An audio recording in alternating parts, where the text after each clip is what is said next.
feel like I don't get on this mic enough, and every time I come back and start podcasting, it's like I have amnesia.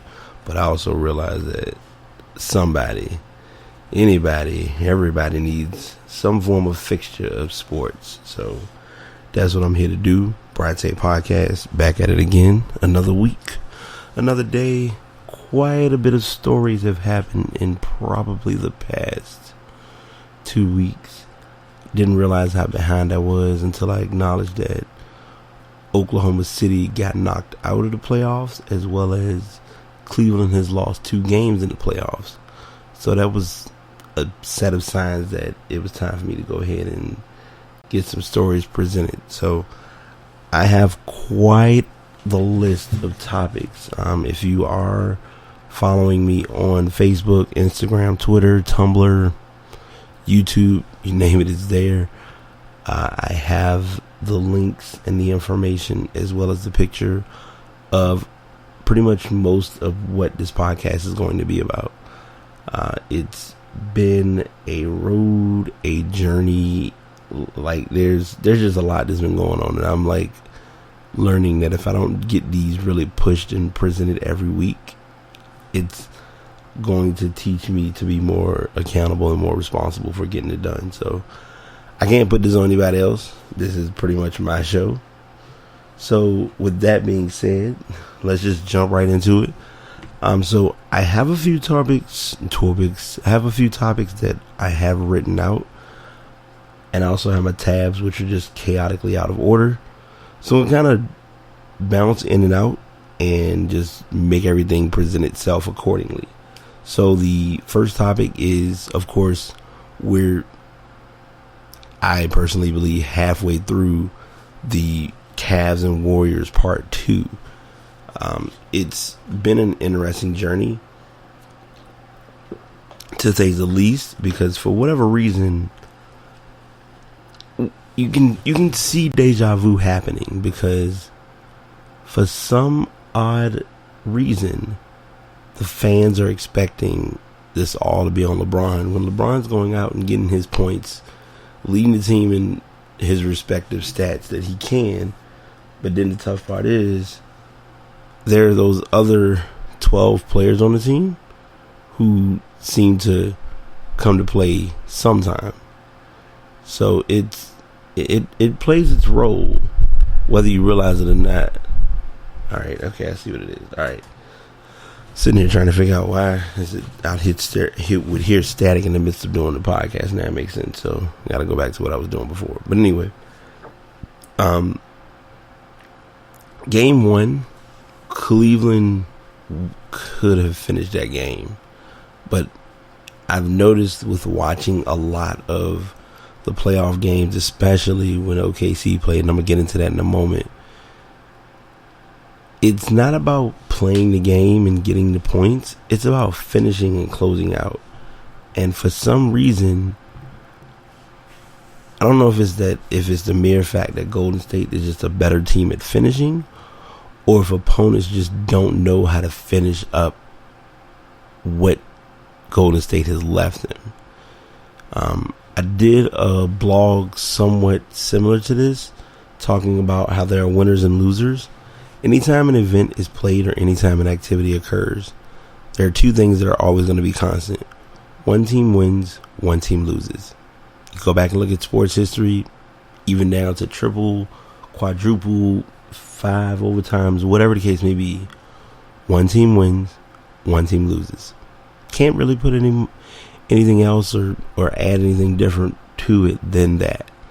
So it's a very intriguing setup. For instance, we'll go back, since I did say I would get into it. Oklahoma City pretty much had the series in their possession. Game 5 went back to Golden State. Yes, we knew Golden State was going to bring it in Game 5. But that meant that Oklahoma City was still ahead 3-2. Going back to Oklahoma City and not finishing the series. By them giving Golden State the opportunity to tie the series up, and I was at one of the bars down here in the city when that game was on, and literally anytime something comes on TV and the TVs go from 2 TVs showing it to all 4 TVs showing it, yeah, that kind of took up time in the bar. So it's neither here nor there. But anyway, I truly just believe it was a mixture of both Oklahoma City losing and Golden State winning. But as far as one doing more than the other, I think Oklahoma City just lost it. They gave it away. That's just my honest opinion. And I'm not looking for anyone to 100% agree with it or say anything differently, but that's just kind of how it all played out and how it was observed from the initial observational standpoint, whatever, and the big words for the day. So there was that series with OKC, and then Golden State really didn't get much time to rest. They got a decent amount of time to rest. Cleveland went into the finals well rested, but they could not get it done.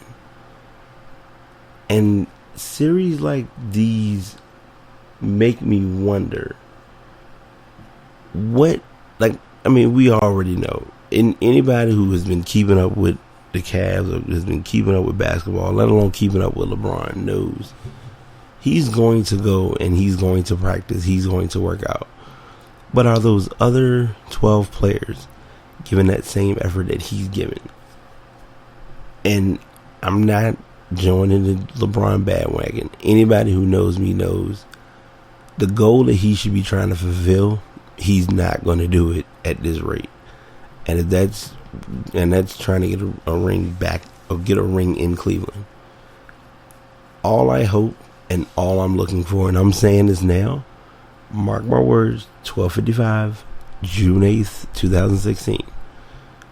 I don't want to hear LeBron talking about free agency, talking about going to another team, talking about this isn't working out, because then running on the same city twice doesn't mean it's the city, doesn't mean it's the team. It means it's you. And it means that you're bringing your effort, but you're not getting your best effort out of your teammates. I don't know what it is. It's a weird, odd scenario, but it's an honest assessment of what is observed when it comes to watching the Cleveland Cavaliers play. So, as I always say in every podcast, we'll keep an eye on it and see what happens. I don't think they're going to get swept, but I'd be surprised if it goes 6 games.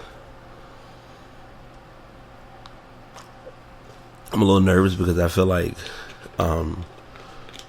Cleveland, Golden State's going to steal one in Cleveland. The tough part is, and this, I'm going to say this and I'm going to leave it alone.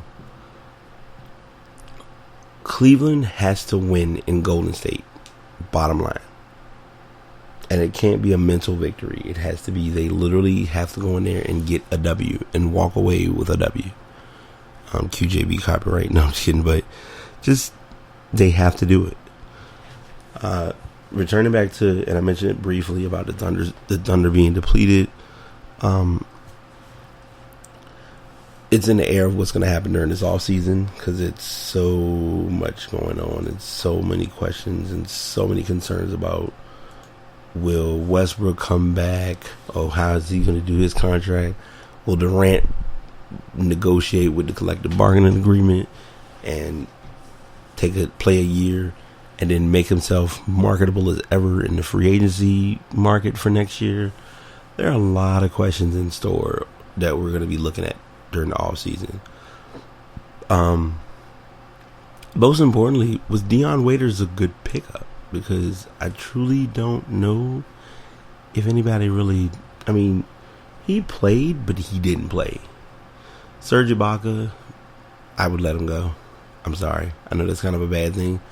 It's time for Adams to step up because Adams has been doing his part. Ibaka has done some weird boneheaded plays that I'll never understand because they look at it like, oh, he's a big man. Oh, he can shoot. Let's put him at the 3-point line. And this is the other thing that I'm going to talk about with the Golden State Oklahoma City series, and I'm going to leave it alone. what really made that a unique situation was the fact that just seeing that that Billy Donovan was in a unique position. I'm sorry, I had a brain fart, like flew in my brain cells that quick. Billy Donovan is a college coach. In college, you run rotations and you run kind of your main core guys. Game 7, he didn't play past. He played his starting 5 and ran 3. That was it. So there were a lot of guys that could have been able to give some rest, to give some support to the team, but weren't able to because you had some players on that team that probably played over 40 minutes out of the 48. I mean, yeah, you need them on the floor to win the game, but it did not help when it counted most. So hopefully Donovan will learn from this experience, since this is his first time coaching in the NBA. And we'll kind of just keep an eye on it and see what happens. So that's how I'm looking and coming into that story. My next story that I'm going to jump into, and I kind of got these a little mixed up, and I want to make sure I'm going to put the 2 heavy stories last, because that's just how I am.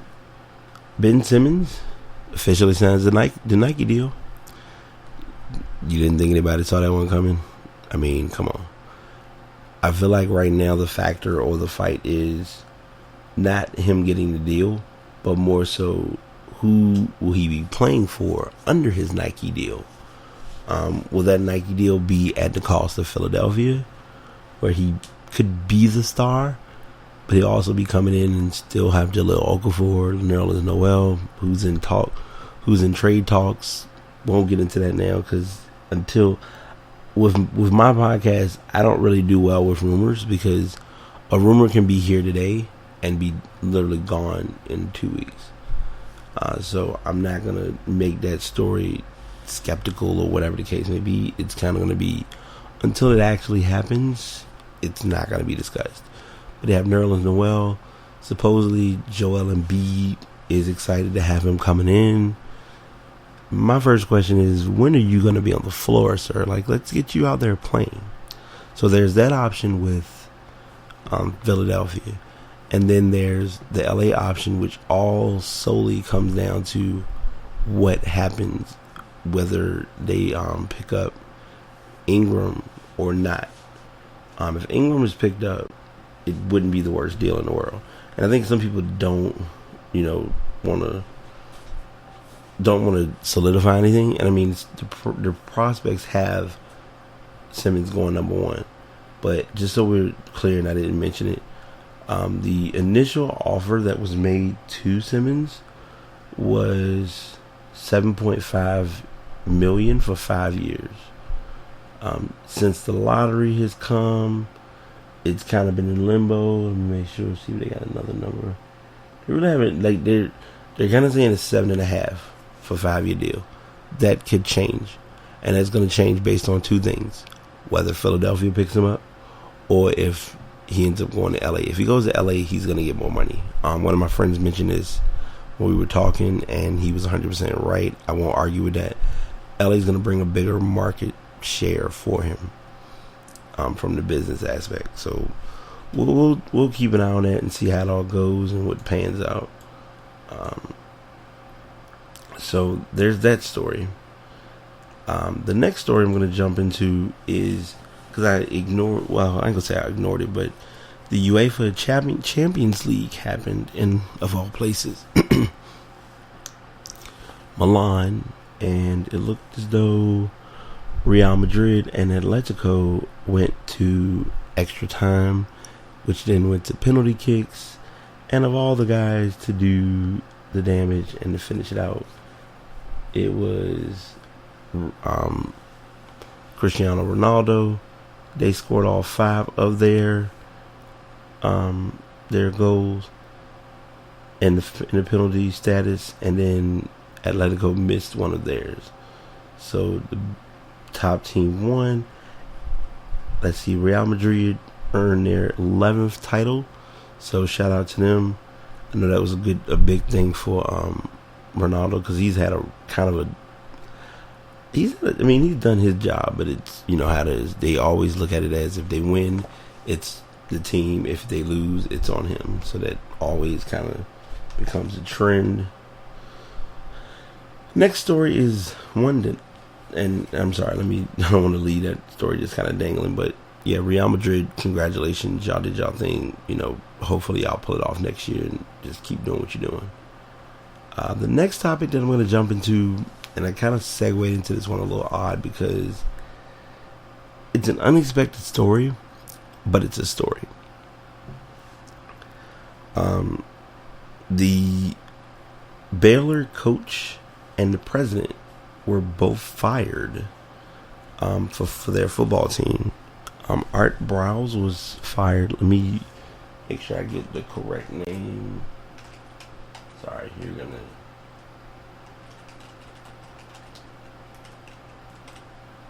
Let's see. Now Kenneth Starr also was fired, and both of them were released due to this rape scandal that has been talked about at Baylor. Because it's almost as though everybody looked like they didn't know anything happened, but stuff's been going on. I think what makes this an odd yet coincidental story is the mere fact that Baylor didn't learn from Penn State. I'm gonna be quiet for a second so I can really get you to understand. We saw what happened with Sandusky. You know, Joe Pa carried everything with him to his grave. Probably the most bluntest, most honest, and most direct statement I can make. But it's a valid assessment. And what's tough about it is these stories like this should never surface, let alone be a topic.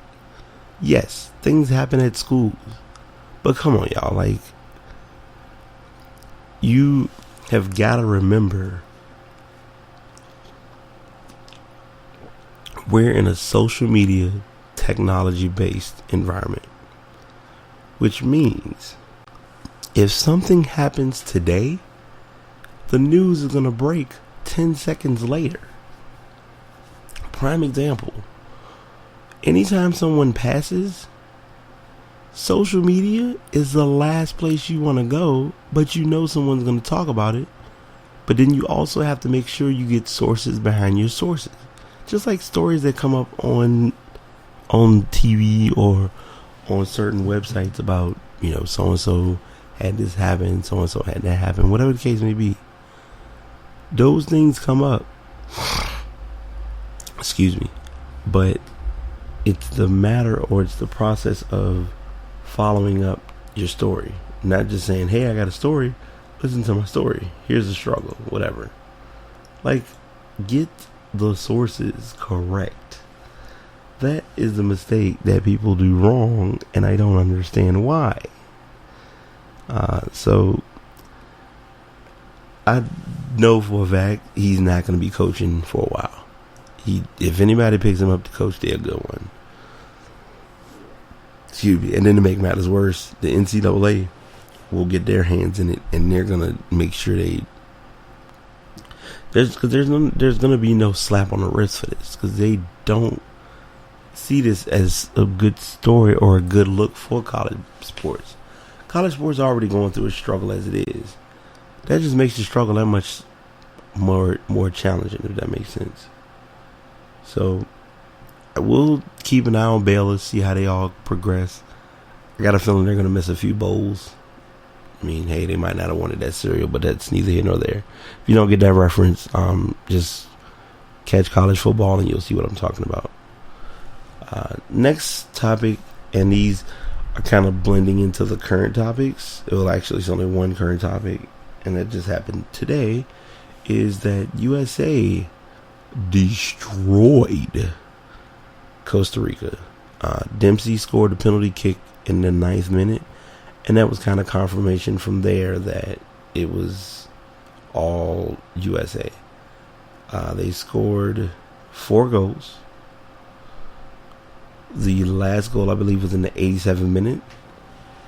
The other 2 goals in between were all in the first half. So it just tells you a lot that they played. They made it clear that they were there to win that game. So they get nothing but, props and respect from me for that. There was another match that followed that was on TV, and I caught snippets of it between Paraguay and Colombia, if I'm calling it correct. Yes, Colombia and Paraguay. So the final score for that game was 2-1. And for anyone who is keeping up with the groups at this time, let me see. I can tell you the exact standings, because I believe that. All right, so both Colombia and USA are tied. They're both in Group A. We have Peru and Brazil both tied. Well, I'm sorry, Peru is number 1 right now. And I'm sorry, let me rephrase that. Colombia is number 1 because they won their first match, and USA won 1 and lost 1. So we're going to keep a close eye on that. Argentina is leading Group D, despite not having Lionel Messi. They've only played 1 game. And in Group C, Mexico is tied with Venezuela. So great matches, great sports. Anybody who knows me knows I'm a legit soccer head, so I always keep up as best I can. And yeah, that's where I'm at with that. Alright, so I've gotten through all my important topics. Let me make sure I didn't miss anything. Through my sports information. And now I have sports related stories, and these will probably be the first that I've done on my podcast, because if anyone gets information that should be shared of this sort, please present it. Please discuss it with me. I'm all for it. I'm all for learning. I'm all for becoming a better podcaster. And it's kind of crazy because I guess I can add a third person. Well, you know what? I'm going to do 4 because I'm Brian and I don't care. So before I get into the 2 big stories, I'm going to talk about one that just recently happened that I remember him playing basketball, so it's even tougher to watch as it was addressed. But 12-year NBA player and 76ers assistant Sean Rooks passed today at the age of 46. And it's tough news. It's a heavy story to share because he was a very, he did a job when it came to basketball. He wasn't somebody who was out here doing anything major, but he did the job. As of right now, they haven't given any cause of death for it, but it was discussed, and it was on my timeline, and I saw it in the sports group, so I thought I would share that with the masses. And if I don't give the group any credit, because I don't want y'all to think that I'm not a team player, if you're on Facebook and you're trying to join a good sports group, A Space to Sport, it's my favorite sporting group ever. I've kind of been I started the recent one, but previously when we done it, Sports Squad was the name of it. Always has flourished, always has been great. Now it's getting to that point where we make that our like venting haven, as I call it. So I have that story. I'm running probably tight on time, so I'm going to try to run through these last few as quick as I can. Stephen Keshi, who was a former player for Nigeria and a manager, he passed today at the age of 54. They haven't given a cause of death for him yet as to how he passed. But that was a story that I just got on my phone. So I wanted to share that story. And then I'm going to go ahead, since it happened last week. The man, the myth, the legend, the beast, the monster, Muhammad Ali passed at the age of 74. Boxing will never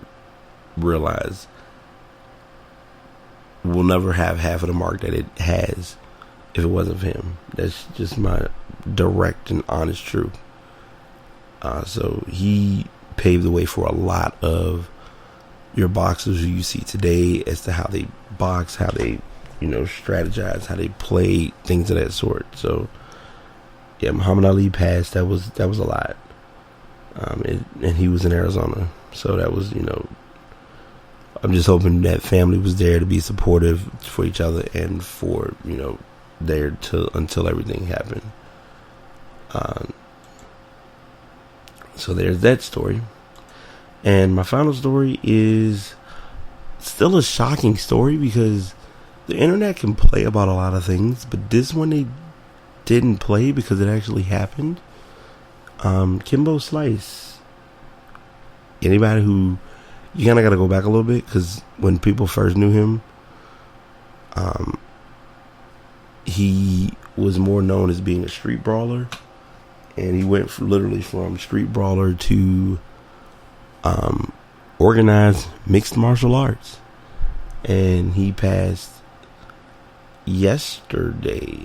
I'm sorry, yes. Well, today's Wednesday now, but on Monday he passed at the age of 42. Again, similar process. There was no word on what caused his death. Now for Ali, a lot of, as everyone already knew, he had Parkinson's, so he's been, battling that for years. And I mean, he held up as long as he could. That's literally the best way I can say it. But Kimbo Slice was a culture adjustment for mixed martial arts, as well as getting what I call street fighting out there. Because literally, he would find guys who were willing to fight him, go up to him, and fight him. And so, I mean, you don't see many people who can go to the point of, hey, I'm actually going to fight you. Not, I'm going to get a gun, let's shoot, I'm going to shoot you, da-da-da-da. So, for him to be able to do what he did says a lot. So that's all I have. I know I kind of ended it in a lowering or tough way, but if you can, in all seriousness, take life for what it, value life for what it's worth. Treat it with open arms. Don't ignore days like they're just another day on the calendar, because tomorrow's not promised to anybody. Quick story, not really gonna put any major business out there, but a friend of mine has been employed for a while, got news about a position change, meaning that they may not be where they are, has to look for another job because of that comp department moving, and it's not even a solid guarantee that they'll be going to where that place is. So you gotta value what's here while you have it, because you never know what you do have or what you won't have. So I truly have enjoyed this podcast. If you are listening, leave comments or leave feedback, because I'm doing this podcast with a slightly different setup, but still the same stuff. So I hope you all enjoyed. If you are following on Facebook, check me out at BryTay Podcast, YouTube, BTaylor21, Facebook, BryTay82, Instagram and Twitter, BryTay82, Tumblr, BryTay82, all of that, every bit of it. Snapchat, BryTay82, with a smile. But in the meantime, in between time, until I catch y'all next time, hopefully I'll be giving some transitions about Cleveland winning some games. But until then, BT signing out. Peace.